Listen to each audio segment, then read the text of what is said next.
저축의 문제는 과거에는 우리가 이제 저축을 하는데 굉장히 매달렸던 적이 있습니다. 그때 저축을 할 때 어떻게 했는지 우리가 조금 상기를 해볼 필요가 있어요. 우리 직장을 다니면서 저축을 하는 문제. 저축을 하는 문제는 이거를 모으기 위해서 저축을 하면 결국은 너는 마이너스가 됩니다. 이 사회가 지금 그렇게 운용을 바르게 못하고 있기 때문에 이 키를 못 잡아가지고 아직까지 그렇게들 하면서 살 수밖에 없는 행편이 돼갖고 있는데, 원래 이걸 바르게 계산법을 놓는다라고 하면 내가 지금 저축을 하는 거는 비축을 해가지고 다음에 쓸 것까지 내가 저축을 하는 거죠. 오늘 내가 받으면 내일 쓸 거는 우리가 며칠 쓸 거는 가지고 있지만 그 나머지는 이어놓고 저축을 해서 필요한 만큼 쓰면서 남는 거는 잔고가 되고 이런 식으로 저축이 되는 거죠. 그럼 잔고가 되는 게 우리가 아껴 쓴다라고 해갖고 되는 게 30%가 되면은 꽉 차는 수입니다. 70%는 쓰고 30%는 잔고를 묵여서 이렇게 저축이 된다라는 거죠. 3대 7의 법칙입니다, 이게. 근데 이게 지금 우리가 또 이거를 지금 우리 지금 운용체제에서는 바로 되게 돼가 있느냐? 아닙니다. 지금 현재는 30%를 저축을 해가지고 비축을 해버리면 내가 발전할 수가 없어요. 발전이 안 된다라는 거죠. 기본적인 생활을 뭐든지 하고 30%를 저축을 해버리면 나의 발전할 수 있는 이런 비용이 전부 다 그 잔고로 묶어버리니까 내 발전을 못합니다. 오늘 내 발전을 못하면 어떻게 되냐면, 내가 이 소고기도 한 달에 한 2번은 먹어야 된다. 예를 들어서 영양에 필요 있다라는 거죠. 그리고 책도 한 2권 봐야 돼요. 또 저쪽에 바람 실어도 한 2번 가야 됩니다. 가야 되고, 조금 수준이 조금 있다면 뭐 보통 요새는 고등교육은 다 받아서 직장 생활을 하니까 이런 사람이라면 한 달에 한 번 정도, 안 그러면 한 석 달에 한 번 정도는 저쪽에 오페라도 한번 봐야 돼요. 그런 것도, 연극 같은 것도 한번 보고, 미술관에도 한번 가서 이렇게 둘러보고, 이런 거는 항상 내 마인드 때문에 그런 거를 해야만 됩니다. 만일에 그런 걸 안 했다, 그죠? 안 하고 이걸 비축량으로 모아가지고 돈이 자꾸 모인다. 모이면 어떻게 되냐면, 너가 이 돈이 모이갖고 니한테 도움이 될 것 같지만 사회에 뒤떨어져요. 사회에 뒤떨어져갖고 분별력이 떨어져. 그래서 이 돈이 조금 어느 정도 모이게 되면 이걸 갖고 무언가를 욕심을 내서 무언가를 더 해가지고 이제 조금 모이니까 내가 무언가를 해가지고 이거로 나도 독립하려고 든단 말이죠. 독립을 하려고 들면 네 마인드가 약하면 나가면 정확하게 사기당하고 악어가 입을 딱 벌리고 있는 세상에 나와가지고 너는 절대로 이거로 성공 못하고 망합니다. 이런 일이 벌어진다라는 얘기죠. 우리도 좀 해나 뭐 하자고 이래가 나가가지고 홀딱 뛰어가지고 인생은 인생대로 망신당하고 이 시간은 시간대로 까먹고 이때까지 노력해갖고 모았던 거는 또 없어지고 나는 골다공증에 걸려있고 왜? 안 먹었고 안 보고 안 사있고 뭐 이런 것 때문에 몸은 몸대로 약해있고 내가 소고기 2건 모여야 되는데 안 먹는 사람은 어떻게 되냐면 오늘은 모르고 2석 달은 몰라요. 몇 년 동안 그렇게 자꾸 비축을 해버리고 안 먹어주면 영양분이 모자래요. 우리가 인체의 영양분이 모자라면 말이에요, 생각하는 것이 떨어집니다. 내 능력 발휘를 못하게끔 돼가 있어. 영양이 작으면 작은 만큼 깡닭으로 일하는 거는 해낼지 몰라도 내가 두뇌가 바르게 돌아가지 않는다라는 거죠. 이러면 마인드가 약한 사람이 어째 지적인 일을 해서 고소득을 올릴 수가 있느냐? 너가 고소득을 올리려고 하는 순간에 사기당하고 망한다라는 거죠. 마인드가 약한 사람이 고소득을 올리려고 들면 이거는 정확하게 망합니다. 마인드가 좋은 사람이 기본적으로 해도 고소득이 돼요. 이래서 그런 걸 비축을 하는 것보다는 나를 갖추는 데 써라. 갖추는 데 쓰면서 이거는 어느 만큼 비축이 이렇게 돼 가느냐. 한 10% 내지 15%는 이 달을 지나도 남을 수 있어야 그 다음 일에 어떤 일이 다가올지 모릅니다.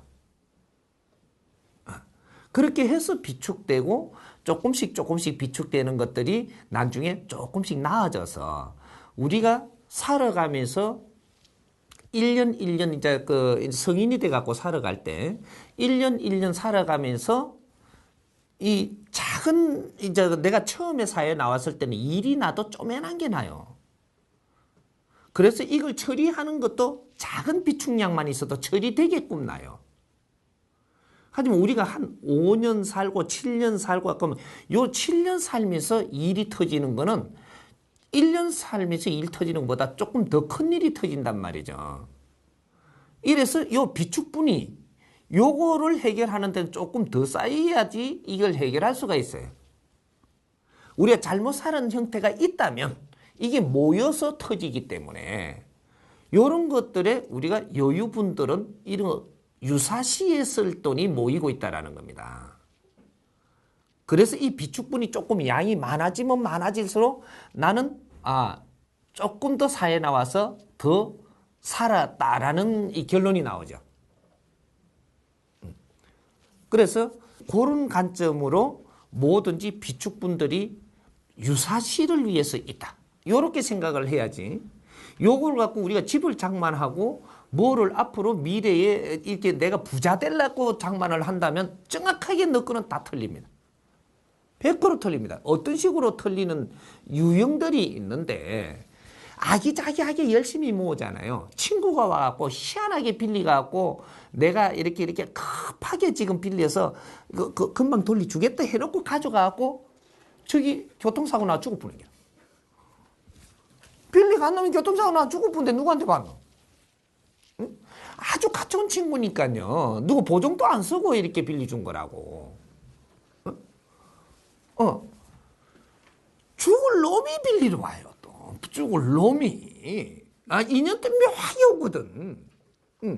그리고 뭐 이렇게 우리가 이제 결혼을 했다면 결혼해갖고 제일 갖췄고 어디 빼도 박도 못하는 시숙 같은 게 와가지고 잠깐만 썩어줄게 빼도 박도 못하게 빌려줘가지고 나중에 이것 때문에 이제 시숙하고도 멀어지고 이거 못 받아요. 돈을 자꾸 빌리는 사람들 있잖아요. 빌리는 사람들은 이게 10년 가도 빌리고 살아야 돼요. 15년 가도 20년 가도 빌리고 살아야 돼. 내 거 갚으려고 어디 있노? 빌리기 시작하는 사람은 빌리는 데서부터 내 공부가 있어가지고 이 빌리는 게 안 끝납니다. 어떠한 큰 충격을 주지 않는 이상 거기에 내가 엮인다라는 얘기죠. 엮이면 내 거는 그 사람이 다 들어가 맨날. 이제 그런 식으로의 내 삶이 그렇게 엮여버린다라는 거죠. 그래서 우리가 이 비축분들 이런 것들은 나중에 미래에 내가 노후를 장만한다라든지 우리가 집을 산다든지 이러려고 비축을 하는 거는 젊은 사람들로 생각으로서는 지금은 빵점입니다. 젊은 사람들은 나중에 집 장만하려고 이 돈을 모으지 말고 집 장만은 네가 열심히 사는 가운데서 집 장만은 되게끔 주위 환경이 빚어진다. 그렇게 해서 집이 들어와야 되지. 한 푼 두 푼 모아갖고 집 장만을 하려고 그러다가 너는 네 마인드가 약해져갖고 앞으로 사회에 큰 고생을 할 일을 만들어낸다라는 거죠. 그러니까 우리 앞으로 사는 사회 여기서 우리 젊은이들은 생각을 좀 바르게 해야 됩니다. 그래서 저축하지 마라. 이 소리를 내가 장난으로 한 것이 아니고 저축은 조금의 비축은 되지만 너가 저축을 해갖고 저축왕이 되려고 하지 말라는 거죠. 그 시대가 지났어. 저축하지 말고 너 갖췄는 데에 조금이라도 너 갖췄는데 이런 데에다가 저축을 하면 내가 배우고 공부하고 몸을 가꾸고 하는 데에 저축을 해가지고 이 몸이 상품이 돼줘야 되고 너 안에 에너지가 상품이 돼야 되고 너 마인드가 상품이 돼가지고 세상에 당당하게 살아나갈 수 있는 이러한 환경을 갖추어야지. 내 상품이 마인드가 성장을 하고 지적으로 좋은 상품이 되면 말이죠. 돈은 계속 생깁니다. 일하면 돈 생기는데 뭘 저축을 할 생각을 하냐고. 에? 그리고 내 마인드가 좋으면 나이가 들어도 소외받지 않아요. 소외받지 않으면 내가 노후 걱정을 할 필요가 없어. 사람들이 나를 필요로 한 사람이 내가 있기 때문에 노후에도 계속 경제가 일어나요. 사람한테 필요한 사람이 되려고 노력을 해야지. 나는 필요 없는 사람이 되고 돈을 지금 모아놨다가 나중에 늙어갖고 썰난다 하면 늙어 돈 쓰다가 죽으려고 지금 돈 모으는데 내 인생을 젊음을 다 바치고 또 늙어갖고는 이 돈 쓰고 죽는 데에 시간 다 바치고 이래갖고 네 인생은 어떻게 사노? 응? 밥 먹고 살다가 죽으려고 온 것도 아니고 이 세상에 뭔가 발자국을 남기고 가려고 인간은 태어나는 겁니다. 응? 인간은 이 세상에 내가 디딘 발자국에 표시나게끔 해놓고 가야 되는 게 인간이에요. 너가 한 일이 이 세상에 조금이라도 도움이 돼서 내 흔적이 남기고 가야 되는 게 인간의 사는 목표라고 이게. 이래서 뜻있고 보람있게 살아나가는 이 길을 찾아야 되는 것이지 이런 거를 모아가지고 나중 노후를 걱정한다? 너는 인생 베린 겁니다. 그러니까 앞으로 뇌를 갖추지 않으면 너는 노후에 아무리 돈을 모아놔도 지금 모으면서 노후 걱정하는 사람은 정확하게 이 돈 뺏깁니다. 누구한테? 네 자식이 사고 나가 가져와 봅니다. 모아놓으면 내가 돈을 조금 모았잖아요. 그럼 자식이 조금 사고 나가 가져가요. 그럼 내가 돈을 많이 모았잖아요. 많이 모으면 자식이 이 돈을 다 가져갈 만큼 사고가 난다고. 그럼 큰 사고죠. 자식 큰 사고 나기를 바라는 사람. 네가 돈 모아놓으면 큰 사고 나요. 왜? 이걸 다 걷어가야 되니까. 하느님이 하시는 일을 우리는 그냥 간과해서는 안 돼. 앞으로 대자연 세상에 지금 운영법이 하느님이 운영하시는 거라. 네가 잘못한 거는 정확하게 벌이 들어오고 네가 잘한 거는 정확하게 상이 들어오는 게 하느님의 법칙이에요. 내 잘못하고 빈다고 해서 도와주는 그런 하느님이 있다면 내한테 좀 데리고 와. 내가 따질 테니까. 없어요. 하나님은 네가 반드시 바르게 노력하면서 살면 너한테는 복을 주고 네가 틀리게 잘못 살면 너한테는 아픔을 주는 게 하나님이에요. 그게 진정 내 자식을 위해서 사는 것이거든. 아픔을 주어서 깨닫게 해주는. 미워서 아픔을 주는 게 아니란 말이에요. 아픔을 주어서 바르게 사는 길을 찾을 수 있도록 깨달음을 주려고 아픔을 주는데 이걸 가지고 또 내가 기초를 모르다 보니까 또 그냥 이 사회를 원망하고 상대를 원망하니까 또 아픔을 조금 더 주고 해서 내가 자꾸 어려워지는 거란 말이에요. 그러니까 우리가 앞으로 저축을 한다라는 생각을 내 몸에 저축을 먼저 하고 내 몸에 내 마인드 나를 성장시키는 데 먼저 배우는 데 저축하고 내 몸 갖추는 데 저축하고 이런 걸 먼저 하고 나서 조금 남으면 비축을 해두는 이런 저축은 되는데 저축부터 하고 내가 그 다음에 된장찌개 한 그릇 묵겠다 이런 생각은 하지 말라는 거죠. 우리 할매들 계산이야 이건. 우리 할머니들 지금 젊은이 디지털이고 우리가 지금 아날로그고 이런 분들은 절대 이런 사고에서 벗어나야 됩니다. 내가 상품이 돼줘야 돼. 이게 은행이야.